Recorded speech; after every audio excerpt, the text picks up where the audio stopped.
Buenas noches, ¿cómo están? Bienvenidos y bienvenidas.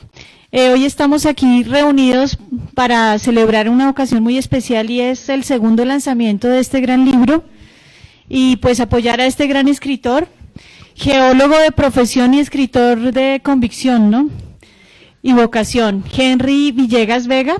Ya ustedes lo conocen, es geólogo de la Universidad Nacional, 25 años trabajando con el Estado colombiano y otros tantos escribiendo. Y pues tenemos el gusto de celebrar el nacimiento de este libro que esperamos que sea el comienzo de muchos años de muchos maravillosos libros. Entonces.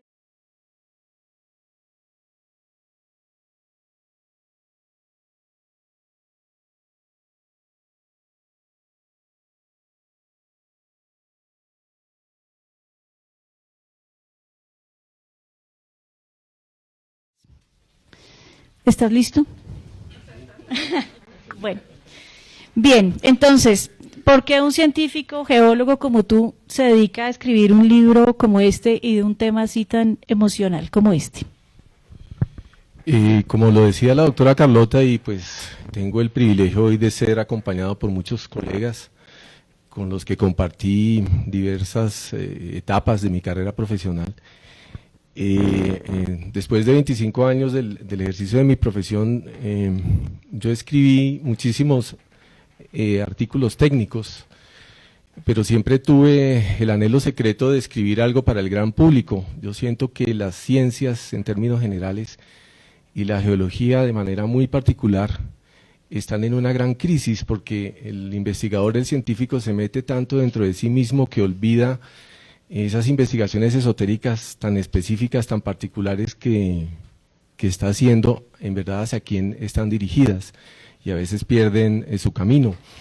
Y los geólogos terminamos hablando un léxico técnico tan complejo que solamente nos entendemos entre nosotros y se nos dificulta muchísimo hacer llegar nuestro trabajo al ciudadano común, que es a quien realmente va dirigido. Entonces yo siempre tuve el anhelo muy interno de escribir algo no geológico para geólogos, que solamente se puede presentar en un congreso de geología y que solamente se puede discutir con un colega, sino para el gran público, algo que nos afecta a todos, aunque en la geología los terremotos nos afectan a todos, las erupciones volcánicas nos afectan a todos, la minería irresponsable nos afecta a todos. Entonces, hice realidad ese sueño largamente añorado de escribir algo para el gran público, sacando adelante este primer proyecto sobre la soledad, porque la soledad es algo que a mí sí me viene impactando desde muy niño. Mi madre empezó a trabajar cuando yo tenía como 8 o 9 años de edad. Les estoy hablando del primer lustro de la década de los 70 del siglo pasado. Muchos de ustedes no habían nacido. En esa época, normalmente, la mayoría de las mujeres eran amas de casa. Y en realidad fuimos muy pocos los que tuvimos que quedarnos solos en nuestras casas porque mamá se iba a trabajar. Después, cuando empecé a estudiar en el bachillerato, pues en esa época me tocó tomar el transporte público en 1975. Y yo andaba por la ciudad, pero vivía temporadas terribles de soledad, y la soledad, bueno, no les voy a contar la historia de mi vida, pero la soledad siempre recurrió, y pues esa obsesión por la soledad la empecé a materializar en este proyecto. Me quedó esa inquietud, me pareció interesante que me hubiera surgido a mí esa duda. Y lo otro es, normalmente hablo como geólogo y muchos compañeros acá, colegas, uno tiene la idea profesional de que estamos acostumbrados a lidiar con la naturaleza, de pronto con temas inertes, temas más allá de la vida, sin vida, digamos. ¿De dónde surge esa capacidad, no solo de entender un tema que no es técnico, sino que además va con temas de seres vivos e incluso la psiquis, y además allá incluso la psiquis del sexo opuesto? ¿Qué nos puedes contar? ¿De dónde viene esa capacidad? Gracias.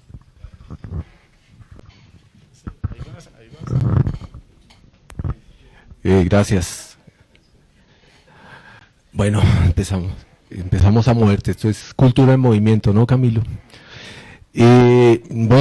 Complemento, contesto la pregunta de Víctor, complementando un poco la respuesta que daba al comienzo.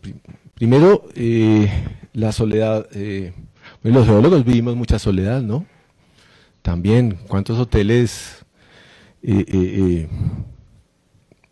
cómo lo diría para que no sonara feo? ¿Cuántos asquerosos, malolientes, donde la única estrella del hotel somos nosotros? No, ¿en cuántos hoteles de eso nos ha tocado dormir, cierto? Y solos, porque uno llega a un pueblo y pues uno no conoce a nadie y la gente tampoco lo quiere conocer a uno por tanta prevención que hay. La soledad en la naturaleza también, muchas veces uno está por ahí en una quebrada, solo. Bueno, mejor estar acompañado si está haciendo trabajo de campo. Pero la soledad siempre estuvo en mi vida. Como les decía, mi madre cuando yo tenía 8 años empezó a trabajar, nos dejaba por la mañana el almuerzo a mi hermana y a mí preparado. Nosotros lo teníamos que recalentar a mediodía, pero la mayoría de mis compañeros, de las personas contemporáneas, tenían una mamá que los atendía, que les hacía el almuerzo. Después en el bachillerato igualmente yo me tenía que quedar a la hora del almuerzo en el colegio almorzando, porque la mayoría de mis compañeros sí podían ir a la casa a almorzar, y así sucesivamente. En la universidad creo que también tuvimos muchos momentos de soledad. Después, si alguno de nosotros fue a estudiar fuera del país, la soledad de la incomunicación, la dificultad de expresarse, de hacer amigos en países fríos, en países europeos, en fin, todo eso. Pero a mí me apasionó mucho hablar con mujeres, porque es que las mujeres son seres más abiertos. O sea, los hombres somos muy arrogantes. Normalmente uno le pregunta a un amigo: hombre, ¿usted está solo, está abandonado? No, yo estoy bien, yo tengo muchas amigas, yo estoy sobrado de lote, ¿no? Las nenas me llueven, yo estoy hecho. Bueno, después de cierta edad ya empiezan a ser sinceros. Pero las mujeres no, las mujeres son seres mucho más honestos, son mucho más sinceros, son seres mucho más abiertos.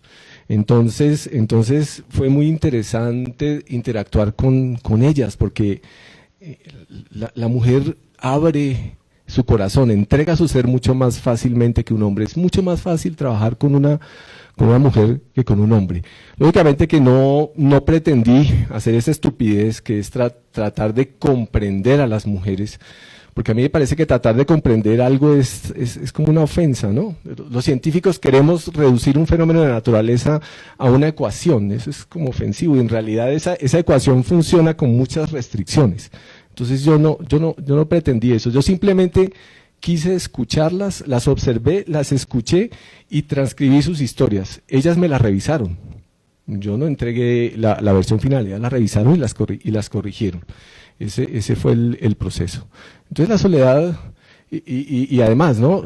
También se me ocurre, para hablar un poco más, la soledad también, pues en esta sociedad contemporánea de tanta tecnología está presente a diario. Todas las autopistas de información en realidad nos han hecho seres mucho más solos y aislados que acompañados. Eso no lo he dicho yo, lo han dicho personas mucho más importantes que yo. A mí me parece que la gente joven encuentra mucho más difícil darse un beso, darse un abrazo. Para nosotros pues es más fácil, pues andamos todos medio idiotizados con el celular por necesidad y con las redes sociales, pero somos de la vieja guardia y nos gusta más el contacto físico.